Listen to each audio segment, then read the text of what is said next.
অন্তঃসত্ত্বা কুসুমকে জল থেকে তোলার জন্য এবার নিজের জীবনে বাজি ধরলো আয়ুষা। বন্ধুরা, ভিডিওতে লাইক দিয়ে দেখতে থাকুন। যে মুহূর্তে কিনা হঠাৎ করে আয়ুষ আশ্রমে এসে হাজির হয় এবং গুরুজিকে যখন কিনা বলতে থাকে যে কী ব্যাপার, আর গুরুজি কুসুম কোথায় বলুন তো, কুসুমের তো আজকে আপনার কাছ থেকে আশীর্বাদ নেওয়ার জন্য এখানে আসার কথা, বাবা এবং অনুশ্রী সেন সমস্ত লোকেরা তোমাকে সেটাই বলো। তার জন্য আমি ভাবলাম যে যাওয়ার পথে যখন রাস্তাটা পড়েইছে তাহলে আমি বরং যেখানে একবার আপনার সঙ্গে দেখা করে যাই। ঠিক সেই সময় কথা বলা মাত্র গুরুজি যখন কিনা বলতে থাকে যে সর্বনাশ হয়ে গিয়েছে, কুসুম রীতিমতো জলে পড়ে গিয়েছে এবং কুসুমকে বাঁচানোর জন্য সেখানে গিয়ে কেউ নেই। আয়ুষ, যত শীঘ্রই সম্ভব তুমি কুসুমকে বাঁচানো, হয়তো বা মেয়েটা মরে যাবে। ঠিক সেই সময় কথা শোনা মাত্র আয়ুষ যখন কিনা বলতে থাকে যে যদি সত্যি এটা কারো চক্রান্ত হয়ে থাকে তাহলে আমি কাউকে ছাড়বো না এই যাত্রায়। মা, তুমি এতটা নিচে নেমে যে গেলে কী করে বলো তো। ঠিক সেই সময় ঈশান যখন বলতে থাকে যে যাতে তুমি একদম ভেবো না, আমি এক্ষুনি আসছি তোমাকে বাঁচানোর জন্য। ঠিক সেই সময় ঈশান ঝাঁপ দেওয়ার আগেই যখন কিনা জলে আয়ুষ ঝাঁপ দেয় নিজের জীবন বিপন্ন করে, এবং আয়ুষ যখন কিনা বলতে থাকে যে কুসুম আমি চলে এসেছি, আমি থাকতে তোমার কিচ্ছু হবে না। ঠিক সেই সময় শ্রীতমা বলতে থাকে যে ড্যামিট, এই আয়ুষ আবার দেবদূত হয়ে এখানে কোথায় চলে এলো, এখানে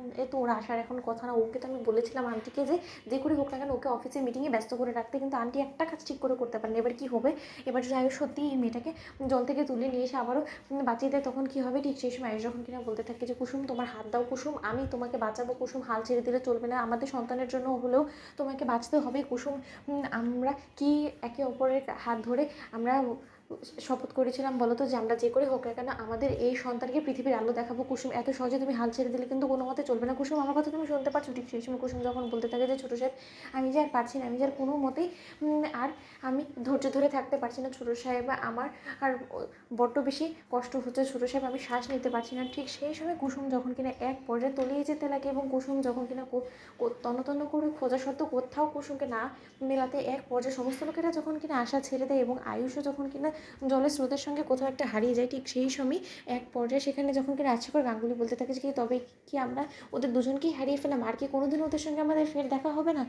আয়ুষ কুসুমকে বাঁচাতে গিয়ে ও তাহলে চলে গেল। ঠিক সেই সময় এই কথা বলা মাত্র এক পর্যায়ে যখন কিনা শ্রীতমা বলতে থাকে ইন্দ্রাণী গাঙ্গুলিকে ফোন করে যে আন্টি তোমার আর ছেলে রীতিমতো ওই কুসুমকে বাঁচাতে গিয়ে তোমার ছেলেও তুলে গিয়েছে, এখন তোমার ছেলেকেও কোথাও খুঁজে পাওয়া যাচ্ছে না। ঠিক সেই সময় এই কথা বলা মাত্র ইন্দ্রাণী গাঙ্গুলি যখন বলতে থাকে যে রাজ, আমি বলেছিলাম না এই মেয়েটা একটা অপয়া অলক্ষণী, এই মেয়েটাকে বাঁচাতে গিয়ে আজকে আমার ছেলেটার যদি কোনো কিছু হয়ে যায় তাহলে কিন্তু আমি তোমাদের কাউকে ক্ষমা করবো না।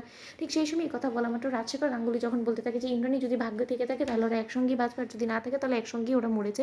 আমার মনে হয় না যে তোমার এতটা আফসোস করার কোনো কিছু আছে, কারণ তুমি ইচ্ছাকৃতভাবে সমস্ত নোংরা কর্মকাণ্ডগুলো করেছো, তাই না? এই সমস্ত কিছুর মধ্যে তো তুমি নিজেই নিজেকে জড়িয়েছো। ঠিক সেই সময় এই কথা বলতে না বলতেই হঠাৎ করেই যখন কিনা আয়ুষ কুসুমকে নিয়ে অলৌকিকভাবে জল থেকে উঠে আসে। ঠিক সেই সময় আয়ুষ বলতে থাকে যে মা, একটা কথা শুনেছো তোর আগে হরি মারেকে, এবার নিশ্চয়ই তোমরা বুঝতে পারছো যত যাই চেষ্টা করো না কেন তোমরা কুসুমকে কোনো মতে আমার কাছ থেকে আড়াল করতে পারবে না।